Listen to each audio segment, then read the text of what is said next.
First of all, I should apologise. As you probably know, I'm from England, so my English language skills will not be as good as many of the people you hear today. So, EU Athletes, we are 33 player associations from across 15 countries, representing 25,000 athletes. As Declan said, I'm here today to give the athletes' perspective on areas of governance and finance. The last session we heard about some of the great work that sport can do, about some of the great people working in sport. The question is, who pays for it? So this is where the finance comes into it. I honestly believe that finance and governance are intrinsically linked. Now in sport, the European model of sport we heard about yesterday, it is based on monopolies, it is based on cartels. This is not necessarily a bad thing. We have one world football champion, we have Spain. If you look at boxing, well, there's many different boxing organisations. I do not know who the world champion boxer is. So if you gave me the choice, I would always have the one. A monopoly in sport can be a very good thing. But the problem is, when you're a monopoly, you have a dominant position.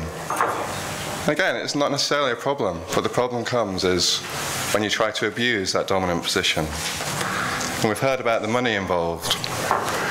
And as we all know, when there's more and more money involved, the potential to abuse that dominant position increases. Let's talk about the money. The TV rights for the Beijing Olympics, £5.5 billion. A significant sum of money that dwarfs even Torres' salary and his transfer value. The FIFA World Cup goes for similar amounts of money. So I'd like to ask, where does this money go?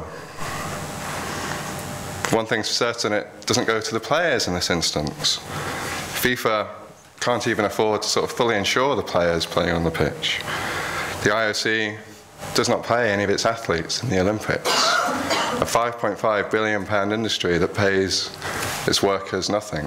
It gives them bed and breakfast, it gives them board, it will pay their travel expenses, supply the equipment. And if they're very good, they'll get a gold medal.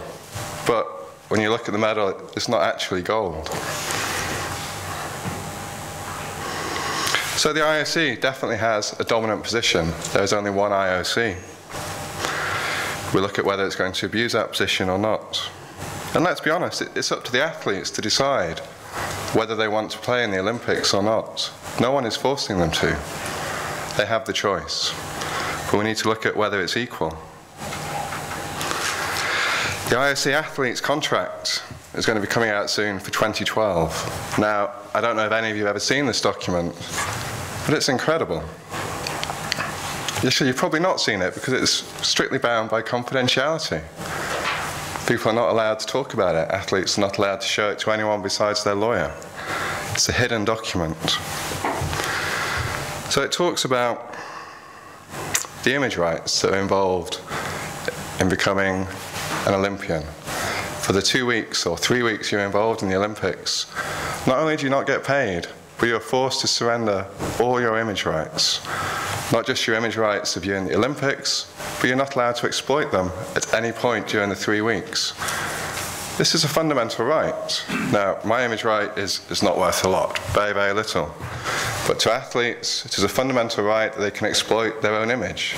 They can exploit their own labour. They can exploit who they are, what they do, why they're so famous. So is it a dominant position?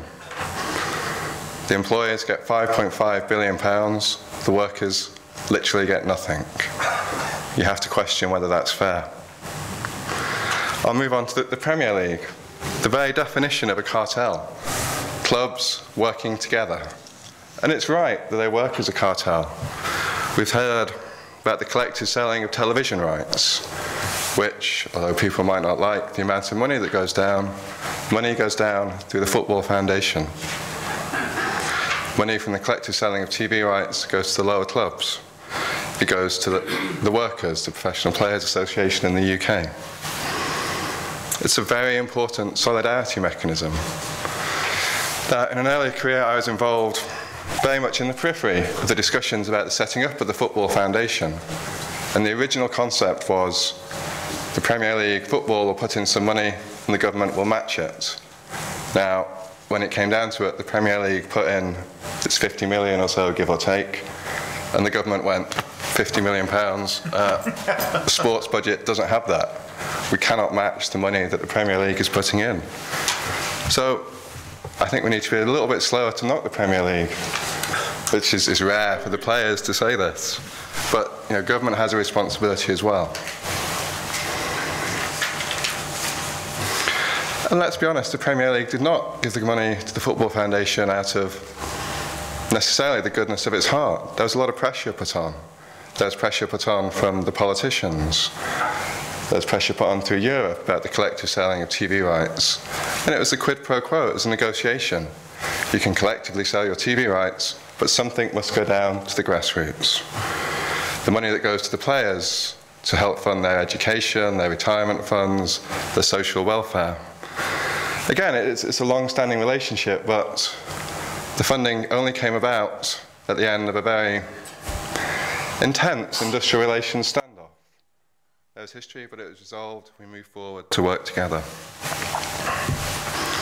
So one of the areas we're going to talk about is obviously the right to bet, the fair returns for sport, as it's called. Or if you look at the Green Paper, an event organiser's right. To me, this wording is very significant. Why is it an event organiser's right?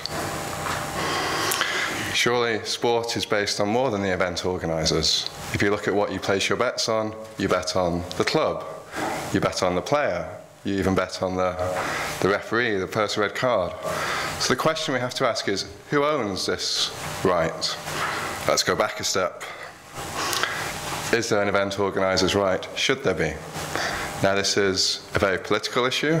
This is a very legal issue. So this is something for the politicians and the lawyers to sort out. But once they've done that, the complication is, who actually owns this right? Now, I'd look at, it worries me it's called the event organiser's right. We've heard that the league is a cartel. It has to be, it has many positive benefits. But the problem is that this then cartel abuses its dominant position and claims everybody else is right. If it does that, is this going to be the case? Is it going to abuse its dominant position? Are the players going to be encouraged? Is there going to be a negotiation? Is there going to be an image right? Sports betting right. How is that collected? Can it be used for the benefit of players, for the benefit of social inclusion? Whenever you hear talk about the right to bet, the event organiser's right, you can guarantee that integrity will be the next word, the next sentence that's followed. Now, I think it's very important to keep these two separate. Integrity is an issue which affects sport, there's no doubt about it. It's been called the next doping, possibly by people standing right next to me. It's a real issue that we need to address. But I think when you mix the debate up with the right to bet, with the funding, you have real issues, and it doesn't work, it breaks down, it becomes confrontational. If you focus on integrity, I honestly believe that everyone's working for the same agenda. The bookmakers do not want to be ripped off, they do not want to lose money. Sports, they want to protect their reputation. And the player associations, who I represent, we want to protect the players from falling foul. We want to protect the players from breaking the law, going to jail, losing their jobs. So I'd like to look at what's already happening with the betting industry. Excuse me. We have memorandums of understanding, which I think Betfair led the way in, whereby the bookmakers will share information on suspicious betting patterns, who's placing the bets, their bank account details, their telephone records.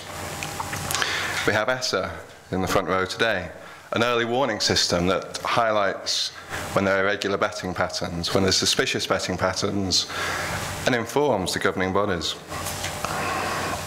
And an area where I have been greatly involved, the education of athletes. And here I would like to get a drink, but I'd like to pay tribute to Mark Davis, my colleague on the panel, who genuinely led the way. He recognised that education was an important part of protecting integrity. And then when he was at his time at Betfair, he did a deal with the Professional Players Federation in the UK to fund education for players. This has then been developed in Europe through the EGBA and ESSA, and we have a European-wide programme where we work in England, we work in Spain, we work in Scotland, we work in Germany, and we work in France. And this education is important. Of course you need detection, of course you need penalties, but one of the key messages to get to the players is, 1, know the rules. 2, be careful of inside information. If someone approaches you, for God's sake, tell someone. But a very important message is, actually, you will be caught. The bookmakers, online betting industry, have very sophisticated mechanisms for catching illegal bets. As Tony Blair said, it's education, education, education. If you want to stop match fixing, you can only fix a match if you've got the players or the referees to do so. If the players say no, if the referees say no, and it risks sounding simplistic, but you've almost stopped match fixing then and there. So in conclusion, sport is run by monopolies and cartels. This is not necessarily a bad thing. They have a dominant position. We must make sure that that dominant position is not abused. So how do we keep the likes of FIFA and the IOC in check? Who can stand up to FIFA? Who can stand up to the IOC? An individual government has no chance. If you ignore the IOC, there ain't no way you're getting the Olympics. If you, let's do an English plug here, if you expose corruption in FIFA, it may or may not affect your chances of hosting the World Cup. So who can do this job? The courts. The law is the law. Very reassured that sport has not been exempted from the law. Good governance requires oversight by the law. The European Commission has a vital role to play. One government you can maybe ignore. All the governments of Europe are a very strong voice. The players have a right. The players are organising collectively. The trade union movement can be very important to ensure that workers are fairly paid. And finally, the free press. The people in this room have a very important role to play in ensuring that the natural monopolies of sport do not abuse their dominant position. Thank you for your attention. Thank you.